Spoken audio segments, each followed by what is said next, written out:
The new battle line in the Trump wars is his referring to a bloodbath if he doesn't win the election.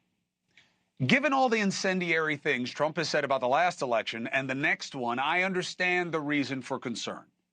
But that does not remove the concern for context. Here's what Trump said. We're going to put a 100% tariff on every single car that comes across the line, and you're not going to be able to sell those cars if I get elected. Now, if I don't get elected, it's going to be a bloodbath for the whole.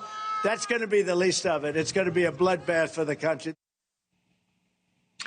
Was the bloodbath reference in context of what would happen to automakers if he loses? Yes. Could it also be seen as having broader application? Yes. Why? Because of the words he chose. He was talking about the automakers, but then he clearly extended it to how bad it would be if he were to lose. You know the analysis is right. So let's take the next step. Does it matter? No, I say not really. You combine Trump's appetite for gross exaggeration and aggrandizement, and of course he sees it as a mass tragedy if he loses. And it would be terrible in his mind for everyone and everything, including the automakers. Now, the justification for jumping on this is to make the point that Trump has dangerous intentions if elected. And there are many who believe that, center, left, and in the media. I have been clear. I think these assertions take Trump too seriously, okay? Look, if they help get the base out on the left, fine, that's politics. Use whatever tactics you want. But I think they take Trump too seriously, his sense of vision, strategy, and tactics way too seriously, meaning I don't think he has them.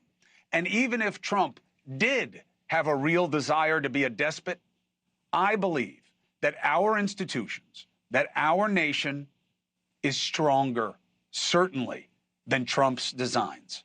Your best chance to surprise somebody is the first chance you get to surprise them. And we lived that after the last election. January 6th was a shocker. His efforts, his conversations, the fools he had around them, trying to help him in the folly. That was a shock. And plenty are paying the price for it.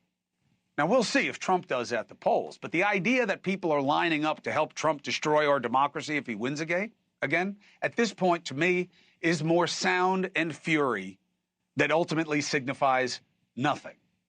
But some on the left and in the media think that critiquing Trump will change minds. And they're going to keep at it, and they're going to keep losing.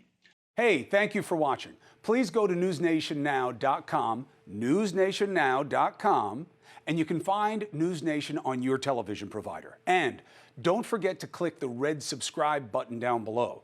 Then you will get more of NewsNation's fact-driven coverage.